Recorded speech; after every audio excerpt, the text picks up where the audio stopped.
রামগতির অবস্থা খুবই ভয়াবহ অবস্থা।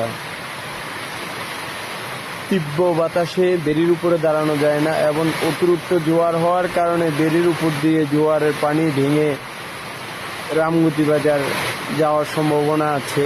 যেভাবে তীব্র বাতাসে বেড়ির উপরে দাঁড়ানো যায় না এবং পাশের বলবগুলা নিচের দিকে ডাউন হয়ে গেছে এবং বস্তাগুলো যে ব্যাগগুলো দিছে তাও ডাউন হয়ে গেছে।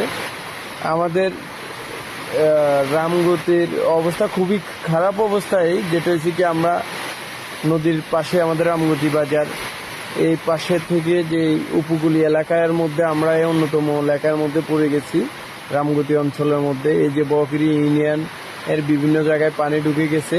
আমাদের সরকারের একটা অংশ, এটা সরকারের একটা অংশের মধ্যে তীব্র বাতাসে এবং জোয়ার অতিরিক্ত বাড়তি হওয়ার কারণে বেড়ির উপর দিয়ে পানি গড়ায় যাচ্ছে এবং অনেকজন থেকে শুনছি রাতের জোয়ার নাকি অনেক বেশি হবে। যদি এরকম তীব্র বাতাস থাকে তাহলে বেড়ির উপর দিয়ে রামগতি বাজার পানি ঢোকার সম্ভাবনা আছে এবং 2-3 জায়গা দিয়ে বেড়িবাঁধের বিভিন্ন ডামকিন নিচে ডেবে যাওয়ার কারণে এবং বেড়িবাঁধ ছিঁড়ে যাওয়ার সম্ভাবনা আছে।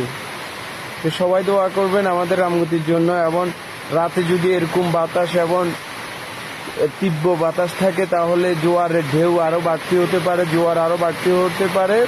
বাড়তি হলে রামগতি বাজার এবং আমাদের যে 8 নং ওয়ার্ড আছে, এই ওয়ার্ডগুলোর মানুষগুলো, বেড়ির পাশে যে লোকগুলো আছে, তারাই ক্ষয়ক্ষতি হবে সবচেয়ে বেশি।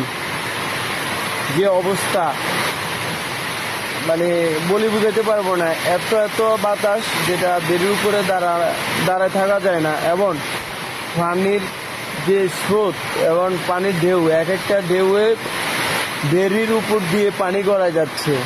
সবাই দোয়া করবেন আল্লাহ যেন সবাইকে ভালো রাখে এবং যে তীব্র বাতাসটা যেন আছে, যেটা আছে, এটা যেন রাতের দিকে যেন এরকম বাতাস না হয়। সবাই রামগতিবাসীর জন্য এবং বেড়ির পাশে যে অসহায় লোকগুলো আছে তাদের জন্য দোয়া করবেন। ইনশাল্লাহ আল্লাহ যেন যে তীব্র বাতাস যেন আল্লাহ বন্ধ করে দেয়। এবং একটা ঘূর্ণিঝড় সৃষ্টি হয়েছে শুনলাম বিভিন্ন জায়গায়, হাতিয়ার সাথে বিভিন্ন জায়গার সাথে যোগাযোগ বিচ্ছিন্ন হয়ে গেছে। আমাদের রামগতিরও সেম অবস্থায়, যে বেড়ির উপর দিয়ে পানি যাচ্ছে, দেখতেছেন আপনারা সবাই। খুব ভয়াবহ অবস্থায় আছি আমরা। রাতের দিকে কি অবস্থা হয় আল্লাহই জানে। সবাই দোয়া করবেন রামগতিবাসীর জন্য, বেড়ির পাশে যে অসহায় লোকগুলো আছে তাদের জন্য। আল্লাহ হাফেজ।